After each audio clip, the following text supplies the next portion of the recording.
Hello बच्चों, welcome physics academy. आज अपन study करेंगे लेक्चर नंबर 4 पर। लेक्चर नंबर 4 है अपना properties of electric charge. Okay, तो अपना लेक्चर नंबर 3 हो चुका था।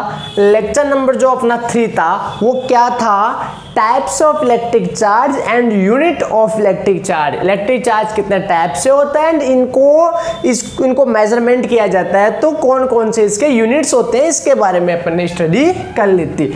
आज अपन स्टडी करेंगे इसकी प्रॉपर्टीज के बारे में, इलेक्ट्रिक चार्ज की प्रॉपर्टीज के बारे में। आज इस लेक्चर में, लेक्चर नंबर 4 में अपन स्टडी करते हैं। ओके, तो स्टार्ट करते हैं। हर ऑब्जेक्ट समथिंग, सबकी एक प्रॉपर्टीज होती है, सबकी प्रॉपर्टीज होती है। ओके, किसी को गुलाब जामुन पसंद है, अरे अरे सर गुलाब जामुन का नाम ले लिया है, मुंह में पानी आ गया। नहीं, किसी को गुलाब जामुन पसंद है, किसी को रसगुल्ले पसंद है, किसी की प्रॉपर्टीज और कुछ है, किसी का नेचर और कुछ है। ओके, आप बोलोगे सर आपने गुलाब जामुन का नाम ही पहले क्यों लिया? क्योंकि I like gulab jamun, right. तो आज अपन स्टडी करेंगे कि इलेक्ट्रिक चार्ज की प्रॉपर्टीज भी क्या क्या है, कैसे इसका एडिशन होता है और क्या इसकी प्रॉपर्टीज है। ओके, तो सबसे पहले प्रॉपर्टीज है, there are 4 types of properties of electric charge. Okay, तो मैं एक पॉइंट लिखता हूं। अपना पॉइंट क्या है? There are 4 types, there are 4 types of properties of electric charge.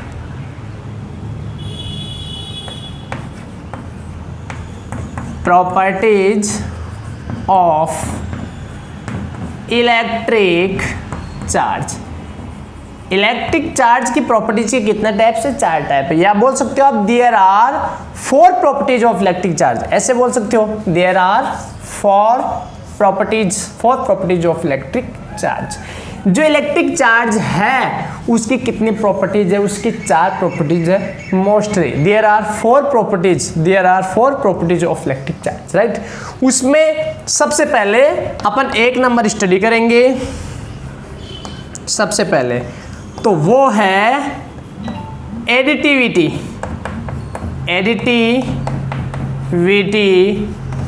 Of electric charge.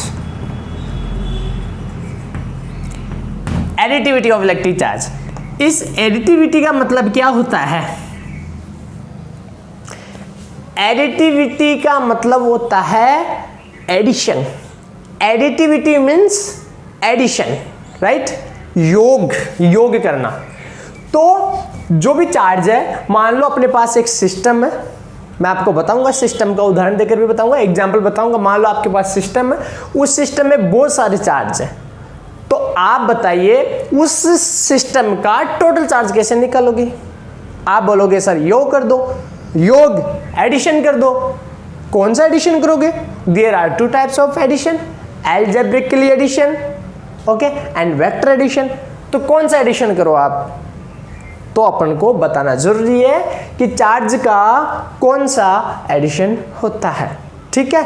तो यहां अपन स्टडी करेंगे इलेक्ट्रिक चार्ज की ये प्रॉपर्टीज है। प्रॉपर्टीज नंबर 1 है एडिटिविटी, कि बहुत सारे चार्ज हो तो क्या करें, टोटल चार्ज कैसे निकाले, अपन चार्ज का कौन सा एडिशन करें, इस प्रॉपर्टीज के बारे में अपन इसके बारे में स्टडी करेंगे, ठीक है स्टूडेंट। तो देखिए, आपको पता है charge is a scalar quantity. Charge is a scalar quantity. आपको पता है चार्ज एक स्केलर क्वांटिटी है, पहले मैंने आपको बताया था, उसके यूनिट्स भी कंप्लीट बताए थे। ये क्वांटिटीज कैसी है? वेक्टर है या स्केलर है? स्केलर है, क्योंकि इसके लिए कोई डायरेक्शन की आवश्यकता नहीं है। 5 कूलम वेस्ट की ओर, ऐसा कोई डायरेक्शन थोड़ी होती है। 5 कूलम तो 5 कूलम है। ओके, तो charge is a scalar quantity. So the total charge of a system, total charge of a system is obtained simply by addition। अपन क्या करेंगे, सिंपली प्राप्त करेंगे किसके द्वारा, एडिशन के द्वारा, by addition algebraically, by addition the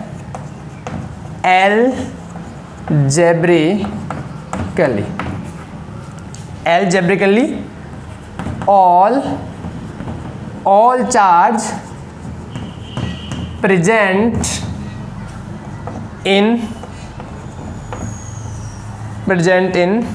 system। Okay क्या लिखा है कि charge is a scalar quantity, charge एक स्केलर क्वांटिटी है। Okay, so the total charge of a system, मान लो एक सिस्टम है उसमें बहुत सारे चार्ज है, तो total charge of a system is obtain simply addition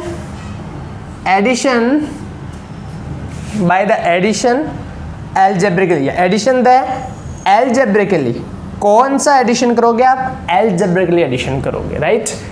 addition two type से होता है, algebraically होता है, वेक्टर होता है। यहाँ आप algebraically एडिशन करोगे, किनका करोगे, ऑल चार्ज, उन टोटल चार्ज का, जो चार्ज कहाँ है उस सिस्टम में जितने भी चार्ज है उन सभी का आप algebraically एडिशन कर दीजिए। Okay, present in system. जैसे मैं आपको एग्जांपल देके बताता हूँ।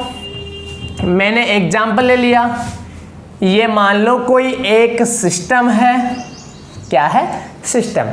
इस सिस्टम में बहुत सारे चार्ज है, Q1 है, Q2 है, Q3 है, dash dash dash dash Qn है। तो मुझे इस सिस्टम का मुझे टोटल चार्ज चाहिए, तो मैं क्या लिखूंगा, total charge of this system is QT, total charge of this system is addition of algebraically। okay, all charge present in system Q1, Q2, Q3 dash dash dash dash dash क्या आ जाएगा, Qn आ जाएगा, right. इस प्रकार से आप मेरी बात समझ गए। ये है सिस्टम और ये है सिस्टम के अंदर के चार्ज। आपको इस पूरे सिस्टम का चार्ज निकालना है, तो इस प्रॉपर्टीज से पहले, पढ़ने से पहले क्या आप टोटल चार्ज निकाल सकते थे, आप क्या करते, योग। ऐसा कैसे कर दिया, एडिशन कैसे कर दिया आपने, आपको पता होना चाहिए कि कौन सा एडिशन करना है, वेक्टर एडिशन करना है या अलजेब्रिकल एडिशन करना है, या टोटल चार्ज का अलजेब्रिकल एडिशन करना है, क्योंकि charge is a scalar quantity. Okay, मेरी बात समझ गए। जितने भी सिस्टम के अंदर चार्ज है उन सभी चार्ज को उठाओ वहां से, और चाहे वो नेगेटिव साइन हो उसके साथ में, चाहे उसके साथ में पॉजिटिव साइन हो, कोई सा भी हो, आपको कोई मतलब नहीं है, उसको वैसा का वैसा उठाओ और एडिशन ऑफ अलजेब्रिकली कर दो और टोटल चार्ज आ जाएगा किसका, सिस्टम का। ठीक है, तो यह था। मैं एक एग्जांपल और लेता हूं, एक पॉइंट और लिखता हूं। मेरा पॉइंट यह है, इफ टोटल पॉजिटिव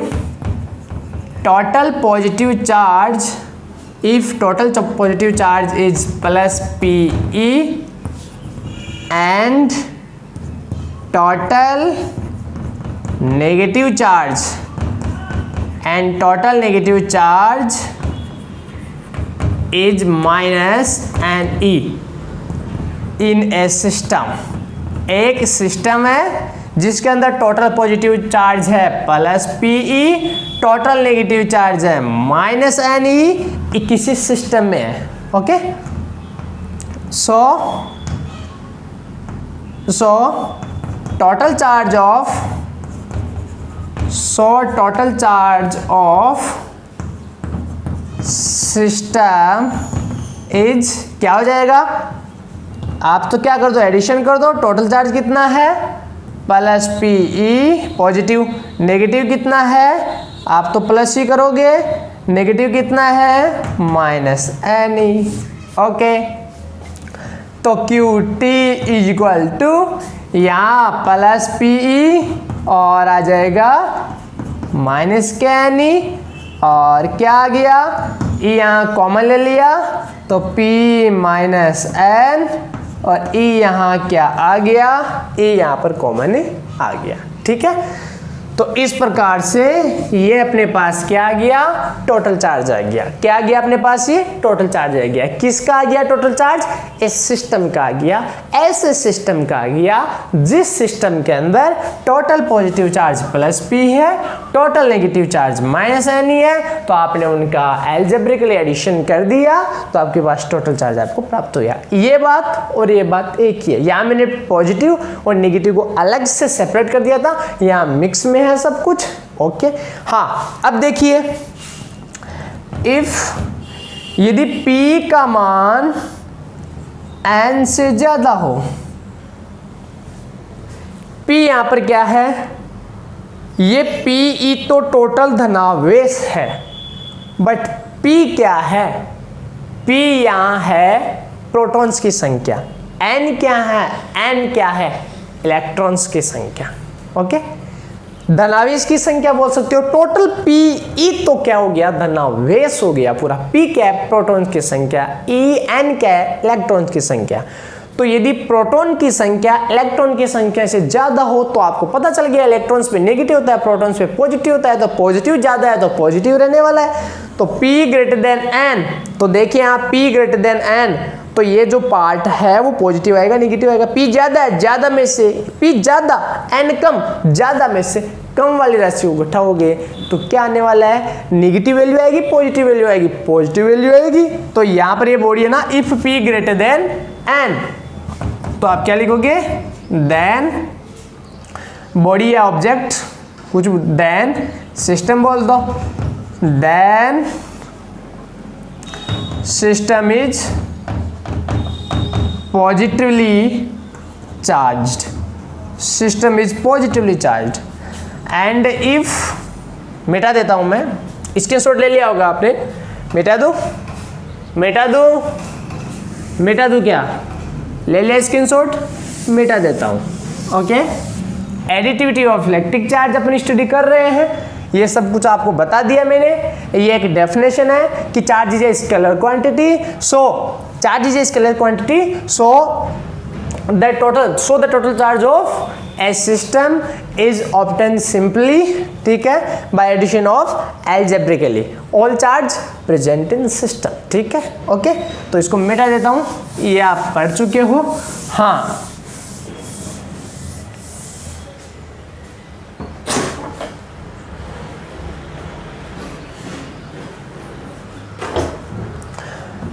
तो नेक्स्ट अपना पॉइंट चल रहा था ये वाला, if P less than N, ऐसा हो तो बताइए कैसा हो, कि P लेस देन N हो। P वहां पर क्या है, वहां पर क्या है, P ग्रेटर देन N है, यहां क्या है, P लेस देन N है। ओके, तो ये छोटी राशि है, ये बड़ी राशि है। छोटी राशि में से यदि आप क्या कर दो, छोटी राशि में से बताइए आप क्या कर दो, यदि छोटी राशि में से आप बड़ी राशि को घटा दो, छोटी में से बड़ी राशि को घटा दो, नेगेटिव वैल्यू आएगी। तो P less than N, then system is क्या हो जाएगा, negatively charged, negatively charged. Okay, ये आपका कंप्लीट हो गया। ठीक है, ये था आपका first properties of electric charge, additivity of electric charge. मेरी बात आप समझ गए कि किस प्रकार से किसी सिस्टम में टोटल चार्ज निकाला जाता है। ठीक है, हाँ, नेक्स्ट स्टडी अपन करेंगे दूसरी जो प्रॉपर्टीज है, वो दूसरी प्रॉपर्टीज है invariance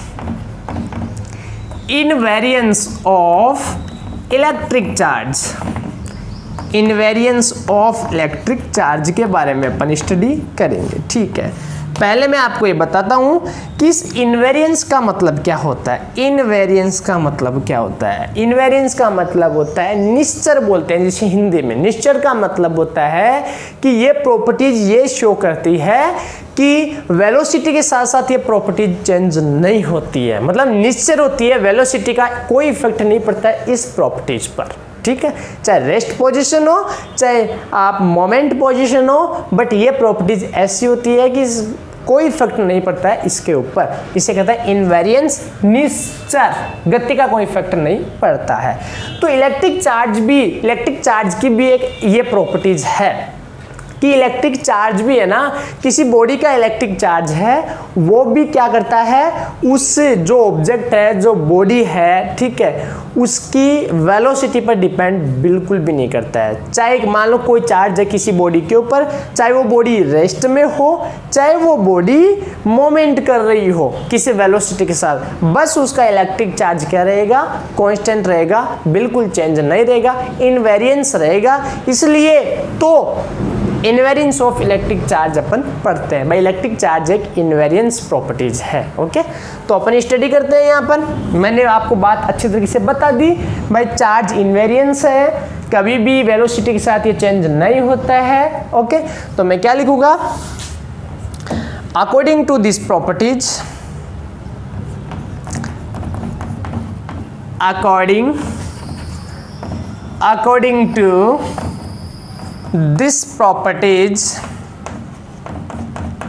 according to this properties,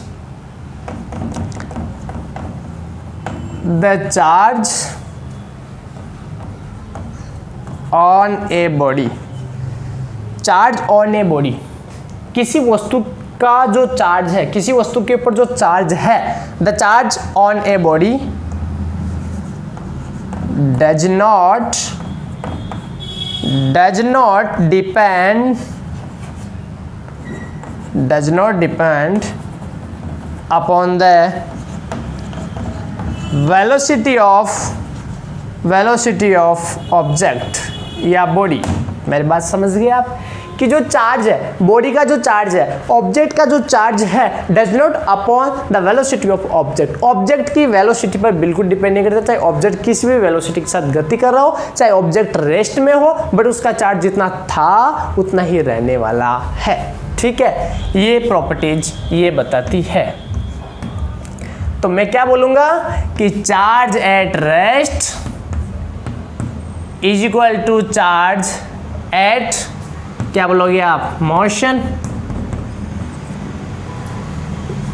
गति कर रहा है, यहाँ चार्ज रेस्ट है, यहाँ चार्ज मोशन में है, मोशन कर रहा है, गति कर रहा है, या मोमेंट कर रहा है। तो दोनों का जो चार्ज है, दोनों स्थिति में जो चार्ज है वो क्या आने वाला है, इक्वल आने वाला है। So charge is a invariance, so charge is a invariance quantities, okay. Invariance quantities है, ये मोशन के साथ चेंज बिल्कुल भी नहीं होती है। कौन, चार्ज। बट एक चार्ज है स्पेसिफिक चार्ज, विशिष्ट, ओके, वो इनवेरियंस नहीं है, वो वेलोसिटी पर डिपेंड करता है। तो मैं आपको बता दूं कि ये स्पेसिफिक जो चार्ज है वो क्या है। देखिए, हाँ, charge ratio of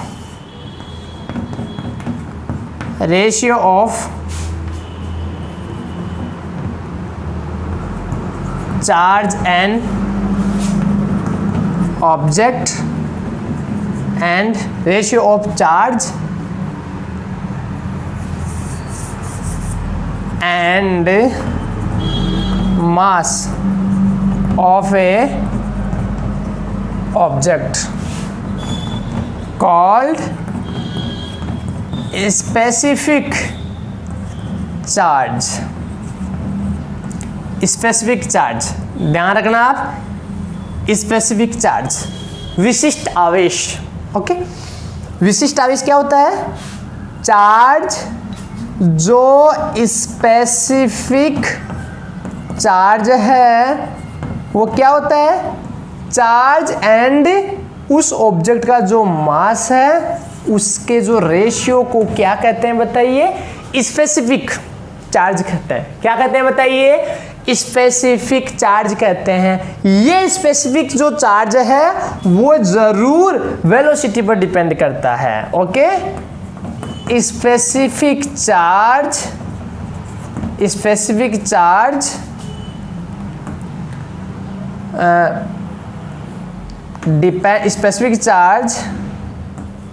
depend upon the velocity of object। Okay, ये जो स्पेसिफिक मास है, ये जो स्पेसिफिक इलेक्ट्रिक चार्ज है, स्पेसिफिक चार्ज है, वो जरूर उस बॉडी, उस ऑब्जेक्ट का जो स्पेसिफिक चार्ज है, ऑब्जेक्ट का स्पेसिफिक चार्ज है, वो उस ऑब्जेक्ट के वेलोसिटी पर जरूर डिपेंड करता है। Specific charge not invariance quantities. मेरी बात समझ रहे हो कि जो चार्ज है, ओनली चार्ज, बॉडी का जो चार्ज है, ऑब्जेक्ट का जो चार्ज है, वो एक इनवेरियंस क्वांटिटीज है। वो कभी भी वेलोसिटी पर डिपेंड नहीं करता है, जो बॉडी की वेलोसिटी है उस पर डिपेंड नहीं करता है। Q rest is equal to Q motion. But specific charge of body का जो स्पेसिफिक चार्ज है, स्पेसिफिक चार्ज क्या होता है? उसके चार्ज में उसका मास का भाग दे दीजिए आप, ठीक है, तो क्या हो जाएगा? स्पेसिफिक चार्ज आ जाएगा। ये स्पेसिफिक चार्ज है वो डिपेंड करता है, किस पर डिपेंड करता है? वेलोसिटी पर डिपेंड करता है। किसकी? बॉडी की जो वेलोसिटी है उस पर डिपेंड करता है। क्यों करता है इसके बारे में मैं अभी आपको बताता हूं। ओके, इसके फॉर्मूले को ध्यान रखना। स्पेसिफिक चार्ज का फॉर्मूला क्या होता है? Q बटा M होता है। इसके फॉर्मूले को ध्यान रखना। बाकी मैं इसको प्रूव करता हूं कि जो स्पेसिफिक चार्ज है वो बॉडी की जो वेलोसिटी है उस पर डिपेंड करता है। ठीक है, ओके भाई। इसमें देखो आप, एक मिनट, जो स्पेसिफिक चार्ज है वो Q और M है। Q तो डिपेंड नहीं करता वेलोसिटी पर, इसका मतलब M डिपेंड करता है। दोनों में से एक राशि डिपेंड करी और Q बटा M का मान भी चेंज हो जाएगा। तो Q तो नहीं चेंज होता है, M चेंज होता है। M चेंज होता है तो Q बटा M भी क्या हो गया? चेंज हो गया वेलोसिटी के साथ। M कैसे चेंज होता है वो मैं आपको बताता हूं। उतार लिया, स्क्रीनशॉट ले लिया, मिटा दूं? मिटा देता हूं इसे।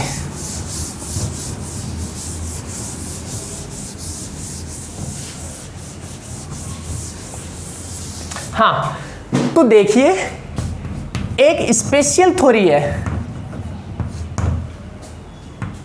Special theory of relativity, special theory of relativity.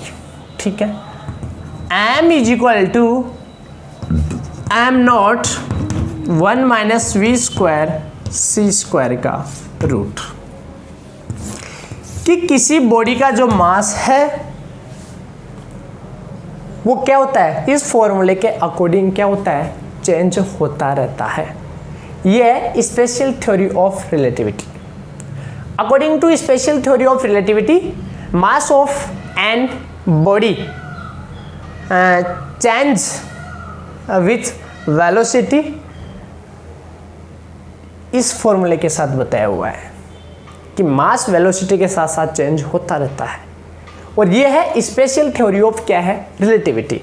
यहां पर है ना, ये जो मास है m, वो तो है मास एट वेलोसिटी के साथ बोल सकते हो, या मोशन, गति करते हुए की है। m नोट क्या है बताइए? ये मास एट रेस्ट।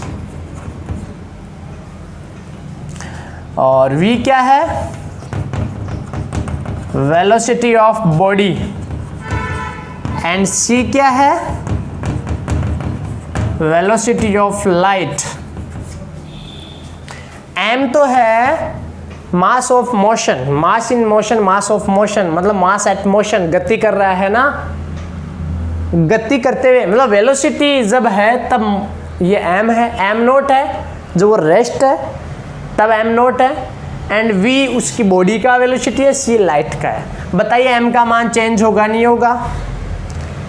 जब v का मान, वेलोसिटी चेंज होगी, वेलोसिटी चेंज होगी तो आपको पता है ये पद है ना वो इस सी से बहुत छोटा होता है, सी बहुत ज़्यादा होता है। ऐसे तो नहीं फटाक से सी जितना वेलोसिटी हो जाएगा। सी की वैल्यू होती है 3 × 10⁸ मीटर प्रति सेकेंड। तो कोई बॉडी क्या फटाक से लाइट के जैसे मोमेंट कर सकती है क्या? नहीं कर सकती।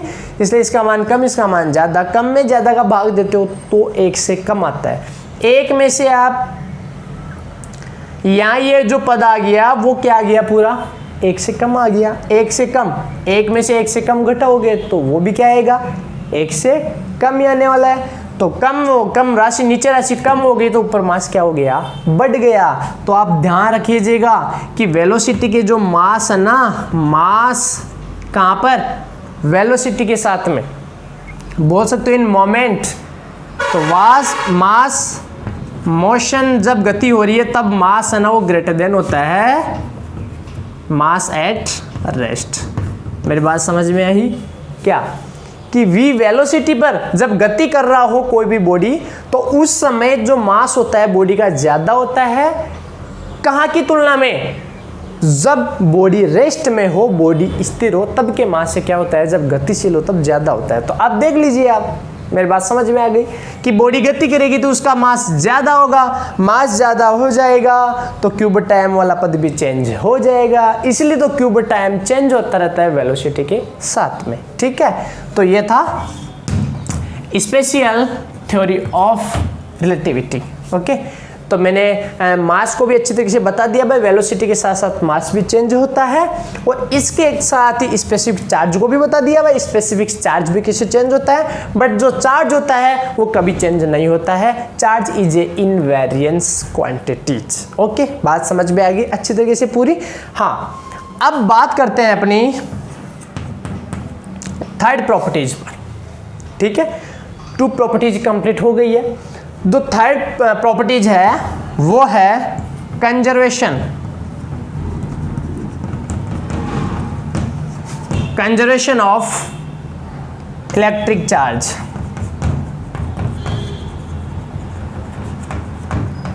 Conservation of electric charge.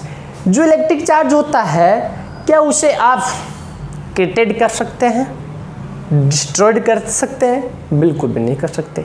आपने देखा था कि जब ग्लास और सिल्क था दोनों के बीच में रबिंग की थी तो ग्लास से इलेक्ट्रॉन निकल गया था, सिल्क पे चला गया था, ग्लास पे पॉजिटिव आ गया था, सिल्क पे नेगेटिव आ गया था। आपने क्या किया? क्या आपने इलेक्ट्रॉन को, क्या आपने चार्ज को खुद ने क्रिएट किया है? क्या आप उस प्लस को डिस्ट्रॉय कर सकते हो? बिल्कुल भी नहीं कर सकते। ग्लास और जो सिल्क है दोनों को मिक्स मिला के उसे बोलते हैं आइसोलेटेड सिस्टम। और उस आइसोलेटेड सिस्टम में 2 ऑब्जेक्ट है, एक का नाम है ग्लास, एक का नाम है सिल्क। तो ये मैं आपको बता रहा हूं कि ग्लास और सिल्क पहले भी रबिंग नहीं की थी अपन ने, तब भी उस पूरे आइसोलेटेड सिस्टम पर न्यूट्रल था। पूरा आइसोलेटेड सिस्टम न्यूट्रल था, कोई चार्ज नहीं था। जब आपने रबिंग कर दी तो ग्लास पे पॉजिटिव आ गया, सिल्क पे नेगेटिव आ गया, बट आइसोलेटेड सिस्टम का टोटल चार्ज अब भी कितना है? 0। मतलब अब भी सिस्टम न्यूट्रल है, क्योंकि एक प्लस आ गया और एक माइनस आ गया, बट आइसोलेटेड सिस्टम तो दोनों का पूरा समूह है। तो आइसोलेटेड सिस्टम में एक प्लस है एक माइनस है, तो बताइए आप टोटल चार्ज निकालो इस सिस्टम का। तो first properties additivity of electric charge, तो आप जोड़ोगे प्लस और माइनस 0, तो अब भी 0 है, पहले भी 0 है। तो चार्ज को ना तो क्रिएटेड कर सकते हैं ना ही आप डिस्ट्रॉय कर सकते हैं। Okay, it can only be transfer from one body to another body. न कि आप क्रिएटेड कर सकते हो, न ही आप इसे डिस्ट्रॉय कर सकते हो। ठीक है, मीन्स क्या हुआ कि total charge of A isolated system is a conserved. तो आइसोलेटेड सिस्टम का जो टोटल चार्ज वो कंजर्व्ड रहता है, संरक्षित रहता है, ना तो नष्ट होता है, डिस्ट्रॉयड होता है, ना क्रिएटेड होता है। ओके, तो मैं क्या लिखूंगा कि इलेक्ट्रिक चार्ज, बताइए electric charge cannot be,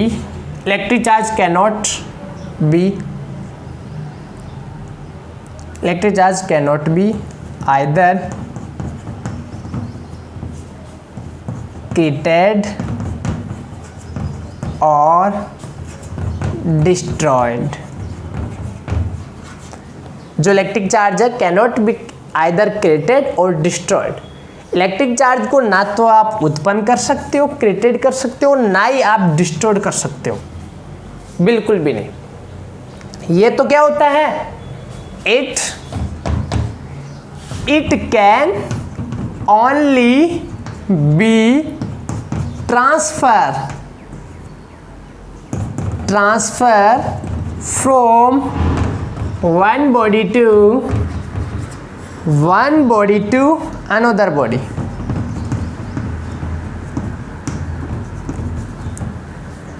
charge का केवल एक बॉडी से दूसरे बॉडी पर ट्रांसफर हो सकता है, बाकी ना तो चार्ज को आप क्रिएटेड कर सकते हो, ना ही चार्ज को आप डिस्ट्रॉय कर सकते हो। आपने वहां भी देखा था, ग्लास और सिल्क में भी देखा था, आप में ऐसी कोई पावर नहीं है कि आप इलेक्ट्रॉन को जनरेट कर दो, आप बाहर निकाल दो उसे, या कुछ आपने इलेक्ट्रॉन डाल दिया था, क्या आपका कोई काम नहीं है।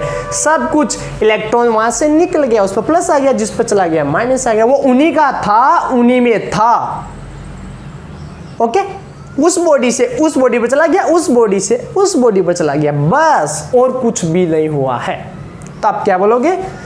तो मैं मिटा देता हूं। स्क्रीनशॉट ले लिया होगा आपने, स्क्रीनशॉट ले लो।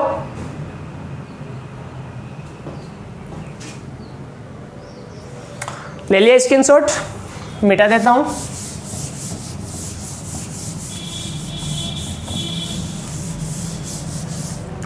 तो मैं क्या बोलूंगा कि मैंने लिख दिया कि electric charge cannot be either created और destroyed, it can only be transfer from one body to another body. So क्या लूंगा,